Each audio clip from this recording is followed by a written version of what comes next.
Por fim, vamos ouvir a história da Elaine, de 55 anos, de São Bernardo. Manda casos. Eu comecei a ter os sintomas da menopausa aos 48 anos.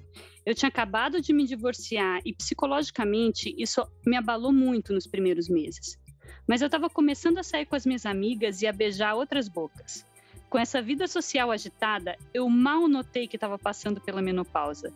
Com 6 meses na pista, eu engatei um romance com um homem 10 anos mais novo. Ele me colocava tão pra cima e me fazia tão bem que quando vi, eu não menstruava há meses e nem sentia falta. Era até melhor porque eu não corria o risco de engravidar. O romance não foi muito pra frente, mas foi ótimo ter essa injeção de autoestima nessa época da vida. Sexoterapia. É a história da Mônica, olha só. Identifiquei, tá vendo? Como o que você está vivendo influencia no que você está vivendo na menopausa? Com certeza.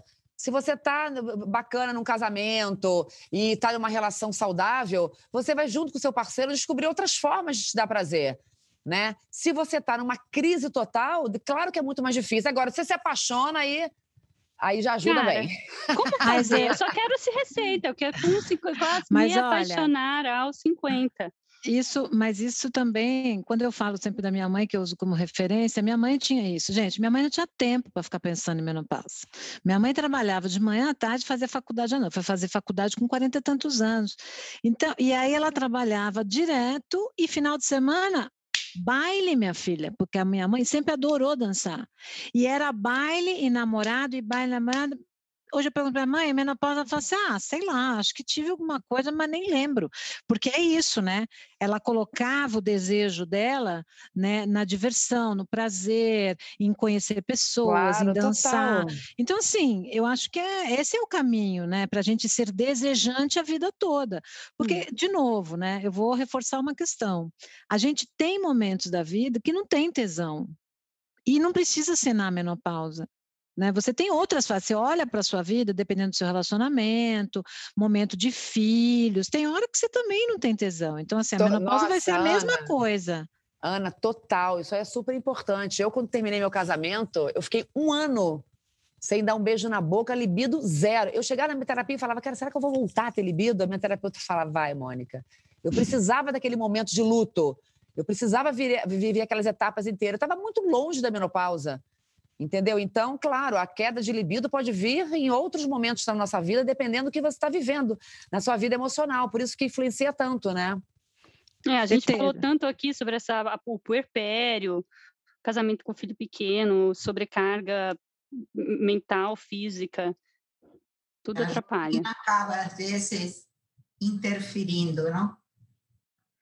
Agora eu acho também, Ana, que porque, né, para não talvez a sua mãe fosse uma mulher com um pouco de sorte, de não ter sentido uns sintomas muito fortes. Não que ela não fosse capaz de curtir tudo isso, mas eu acho assim, existem, né, mulheres que sofrem muito com os sintomas do climatério e da menopausa e que podem atrapalhar a vida. Ela quer ir para o baile, mas não Óbvio. consegue. Ela quer trabalhar e não consegue. E aí tem que aquele clássico, É procure seu óbvio. médico, porque como a doutora Elza está dizendo aqui, tem solução, É né. óbvio. Você pega, por exemplo, acho que o pior sintoma é a depressão. Né, que a depressão também acomete mulheres na menopausa, né, na pós-menopausa inclusive, e aí assim, é o ovo ou a galinha, é o hormônio, é o problema biológico, é a questão do próprio envelhecimento, da situação de vida, então, veja, não dá para a gente avaliar só por um aspecto, né, a gente tem sempre que fazer, você olhar para a sua vida e falar, bom, o que está acontecendo comigo? O que é? O que me falta? O que me deixa feliz? Por que eu estou tão cansada? Quer dizer, tem uma parte biológica? Tem. Mas como é que eu como? Porque sempre vai ter a biológica também, né, gente? Assim, quando você está com 30 anos é tudo maravilhoso, mas depois você já vai vindo, o corpo já Não, vai dizendo, o negócio já vai falando, oi, estou chegando, dor nas costas. Aí você vai fazendo o quê? Você vai tentando buscar aqui, buscar ali. Agora, claro, também a gente tem que pensar que a realidade das mulheres no Brasil é muito dura. Uma coisa é você ter o ar-condicionado em casa e outra coisa é a mulher que não tem possibilidade nenhuma do ar-condicionado, de fazer o laser, né, de ir para um psiquiatra para fazer uma avaliação psiquiátrica. Então, assim, eu acho que também para as políticas públicas, o quanto que é importante também olhar para essa parcela da população, né, que vai sofrer esses sintomas agravados muitas vezes pela condição de vida e pela qualidade de vida que tem. E às vezes nem sabe que estão passando por isso. São muitos Brasis dentro de um Brasil, é um país continente, com muitas realidades. A gente está falando aqui, com certeza, a experiência de uma bolha.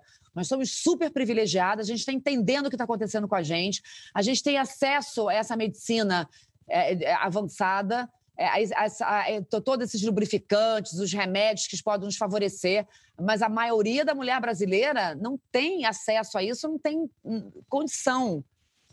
Então, e muitas vezes, né, Mônica, muitas vezes em relação com alguns homens extremamente machistas, não todas, mas nós estamos falando, né? A maioria extremamente machista, né, sim. Violentos, que não querem saber se a mulher está assim ou se é assado, se precisa de mais estímulo, se vai usar lubrificante. É vir aí que você tem que me servir. Aí, altos índices de disfunção sexual nessa fase da vida e na menopausa, como dor na relação, também por causa disso, porque a relação não é boa.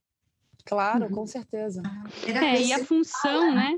A função do parceiro nesse momento é fundamental, né? De acolhimento, de entendimento, você só falta ter alguém do seu lado achando que você está de mimimi, né? Siga Universal UOL nas redes sociais e compartilhe com a gente a sua história. Quem sabe o seu dilema não é o próximo a ser tratado por aqui? Você pode ouvir esse e outros podcasts do UOL em uol.com.br/podcasts. Sexoterapia tem apresentação de Marina Bessa e Ana Canosa. Edição de áudio de João Pedro Pinheiro. Reportagem de Fernanda Colaviti.